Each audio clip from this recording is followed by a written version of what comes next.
¿Cuándo vamos a cambiar esta constitución, Joaquín? ¿Cuándo es que México va a poder tener una mayoría de oposición constitucional, es decir, calificada, es decir, con el 66% de los asientos en el Congreso para cambiar esta constitución en las cosas que son simplemente antidemocráticas y contrarias, por cierto, a la historia constitucional de México? ¿Cuándo vamos a tener una mayoría calificada para cambiar esa constitución? En mucho tiempo, en una generación, no sé cuánto tiempo.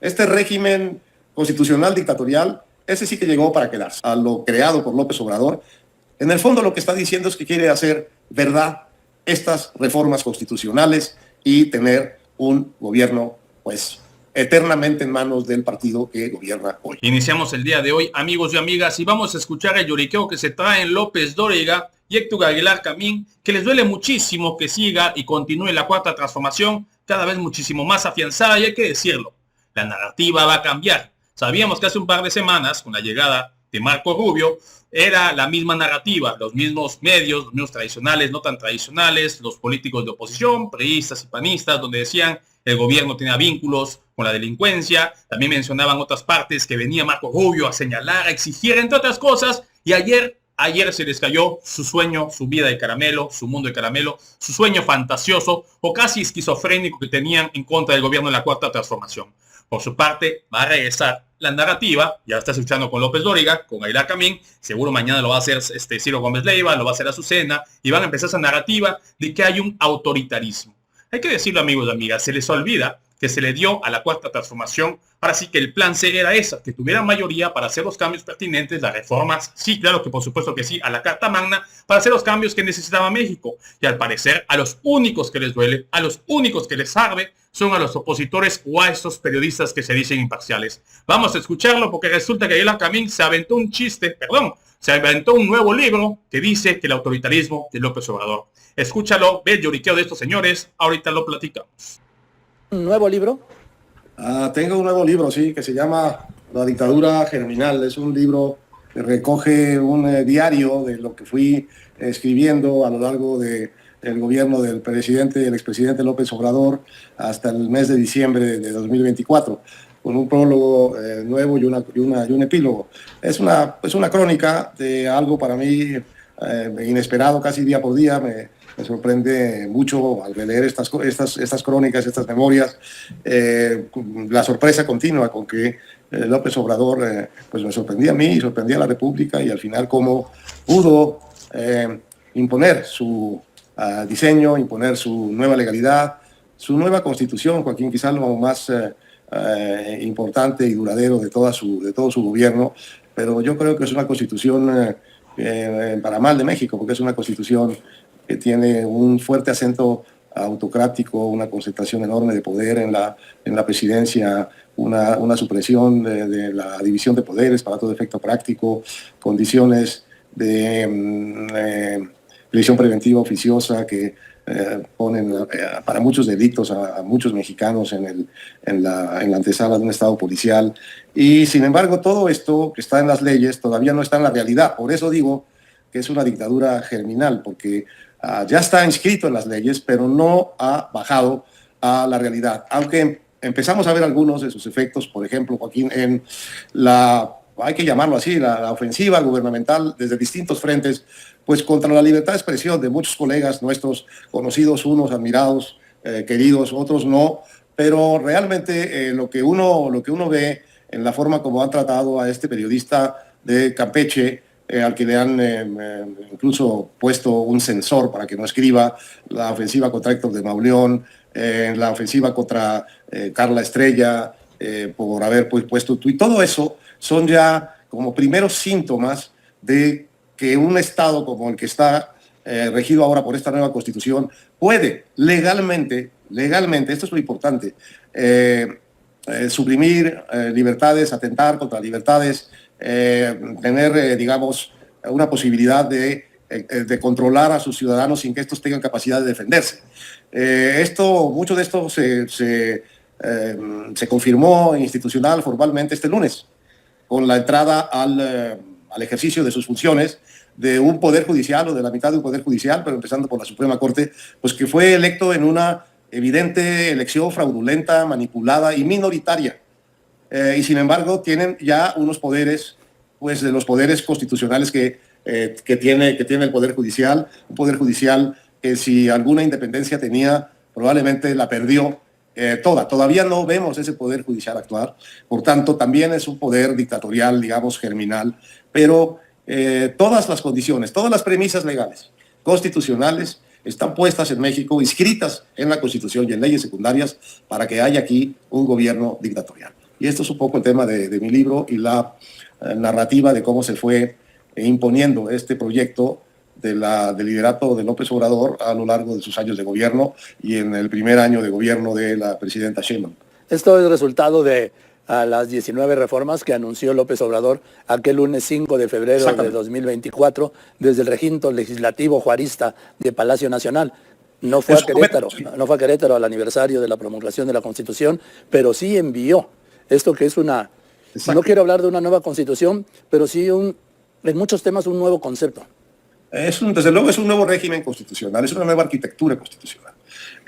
Y efectivamente, si no hubiera habido estas reformas, que recuerdas muy bien en qué momento las envió el expresidente López Obrador, si no hubieran prosperado estas reformas, estaríamos simplemente frente a un gobierno de mayoría popular, con mucho poder, pero regido por la Constitución anterior, en donde estaban garantizadas muchísimas libertades, la división de poderes, había muchas posibilidades de defenderse mediante el amparo, mediante instancias, instituciones históricas de la vida pública mexicana.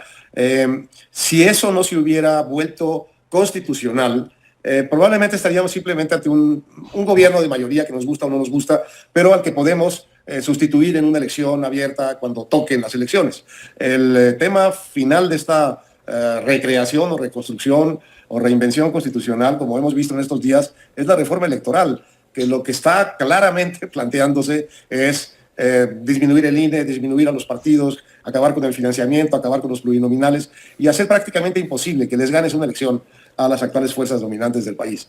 Entonces, ¿cuándo vamos a cambiar esta constitución, Joaquín? ¿Cuándo es que México va a poder tener una mayoría de oposición constitucional, es decir, calificada, es decir, con el 66% de los asientos en el Congreso para cambiar esta constitución en las cosas que son simplemente antidemocráticas y contrarias, por cierto, a la historia constitucional de México? ¿Cuándo vamos a tener una mayoría calificada para cambiar esa constitución? En mucho tiempo, en una generación, no sé cuánto tiempo. Este régimen constitucional dictatorial, ese sí que llegó para quedarse. Y hay que decírselo también a quienes lo pusieron. Ellos lo pusieron pensando que ellos van a estar siempre en el poder. Como les pasa a muchos. Como les pasa a muchos. Bueno, cuando pierdan el poder que le van a transferir a otros, o al siguiente gobernante, o al siguiente candidato de Morena, es un poder dictatorial.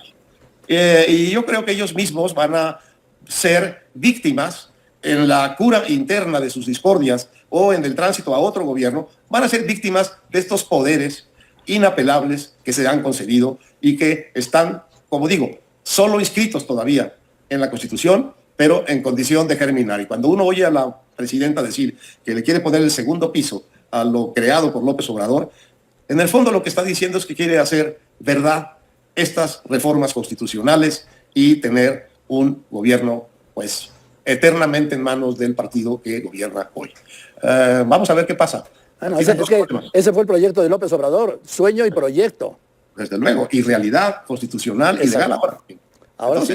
Entonces, vamos a ver esto. ¿Cuáles son los problemas para que esta dictadura germinal no llegue al piso y no acabe realmente imponiendo sobre México? Bueno, hay dos. La primera es, pues, las divisiones internas de Morena. ¿Quién sabe si van a poder aplicar esto realmente entre ellos sin pelearse y sin perder la hegemonía electoral que tienen?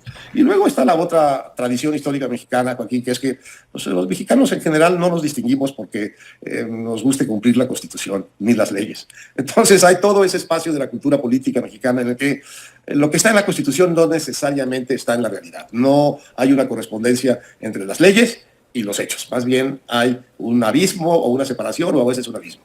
Entonces, vamos a ver, este es para mí el momento fascinante de la nueva época que vivimos, del nuevo régimen constitucional que vivimos. A ver, ¿qué tanto va a germinar de esto y de qué manera? Bien, gracias, querido. Pues ya lo escucharon, amigos y amigas, López Dóriga y Gabriela Camín dando de qué hablar. les duele muchísimo que continúe la cuarta transformación, se les olvida que el pueblo puso, se le dio la mayoría para que continúen y se hagan los cambios pertinentes, y siempre la cuarta transformación, hay que decirlo, siempre y cuando siga trabajando como lo hizo el expresidente López Obrador, como lo está haciendo actualmente la doctora Claudia Sheinbaum Pardo, no hay ninguna forma que la oposición llegue a ganar alguna vez, otra vez el poder. Por su parte, hay que decirlo, además si te pones a ver qué oposición tenemos, resulta que en el PRI, Alito Moreno, Rubén Moreira, Añorbe, Carolina Villano y todos los demás plurinominales que me quieras mencionar. Nos vamos al PAN, Ricardo Anaya, Jorge Romero, Marco Cortés, Lili Telles, Kenia López Rabadán y otros más plurinominales. Te das cuenta que ninguno vale la pena, lo he dicho muchísimas veces, un chiste que también nos ponen en sus valiosos comentarios.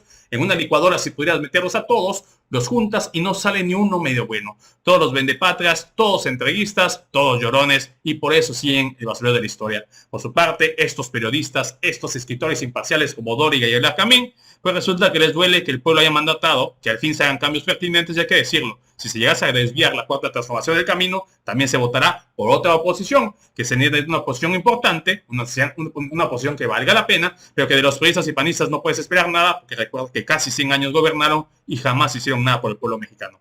Pero bueno, amigos y amigas, hasta aquí mi participación. Si te gustó el video, te invito a suscribirte a tu canal de Legión Vanguardia.